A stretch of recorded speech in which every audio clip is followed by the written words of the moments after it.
The U.S. policy with regard to China, and particularly with regard to Taiwan vis-a-vis China, as I see it today, is particularly dangerous. I'm encouraged to a certain extent, a very tiny little extent, really, but nonetheless encouraged by the fact that I picked up my phone this morning, clicked on, and saw in the New York Times overview that Biden has essentially said that Nancy Pelosi shouldn't go to Taiwan.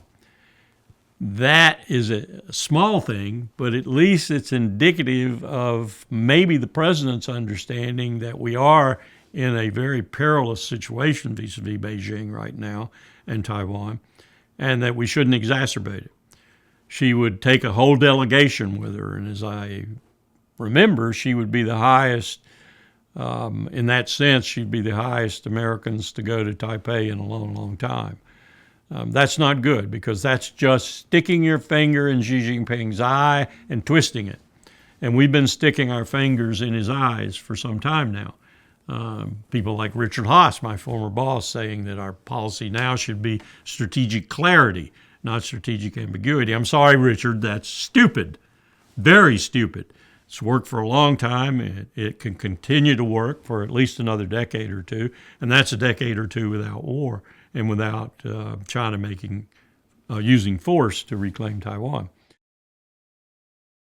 Strategic clarity is, as Richard Haas would have it, is we will fight you to the death if you take over Taiwan.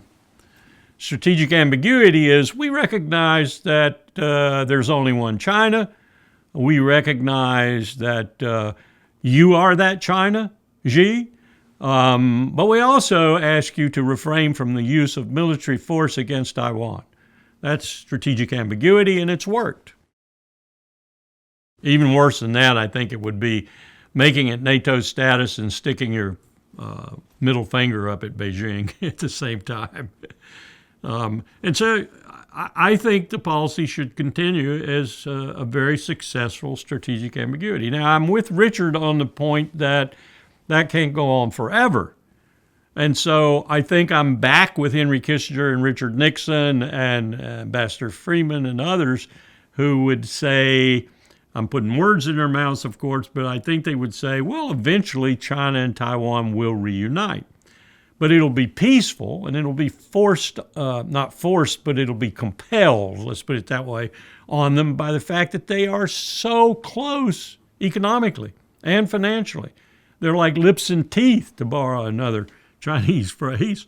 And they're so close together right now economically that I tend to think that is the main ingredient of their not fighting.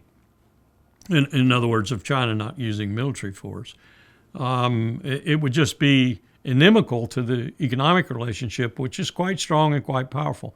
But if we make Xi Jinping see it otherwise, see taking Taiwan back as a matter of honor, so to speak, and saying to hell with the economic relationship, then that obviates the whole process and obviates the whole strategic ambiguity.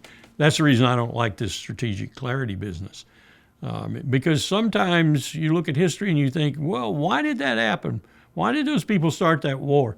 And it's more over leaders' prestige and leaders' feelings and leaders' emotions and leaders' concept of what's happening to them and to their country than it is concrete reasons for using military force. So you don't want to put someone in that position. And this Pelosi visit would just be a slap in the face, two slaps in the face.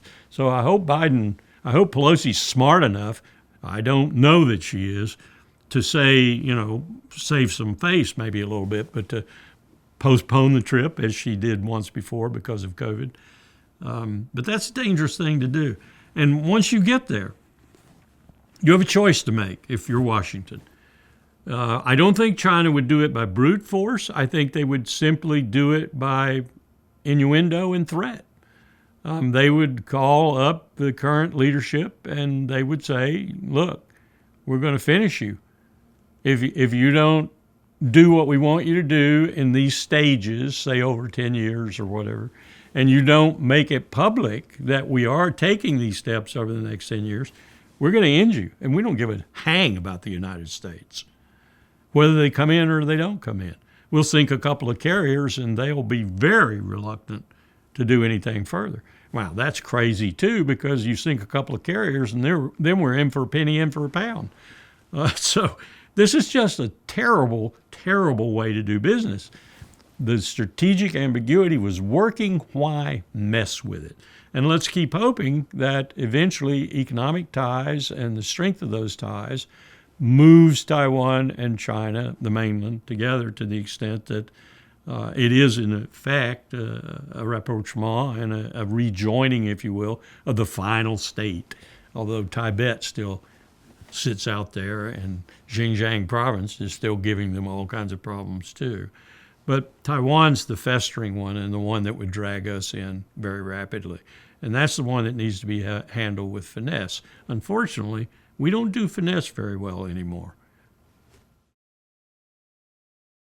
What's driving Nancy Pelosi to visit Taiwan? The midterms.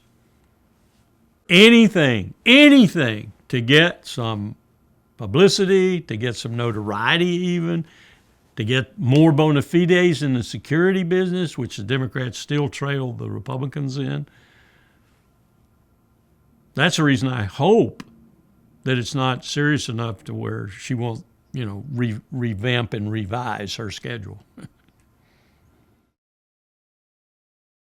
I don't see the Taiwanese being that stupid either. I mean, they have been fairly receptive. This current government has been fairly receptive to this strategic clarity business.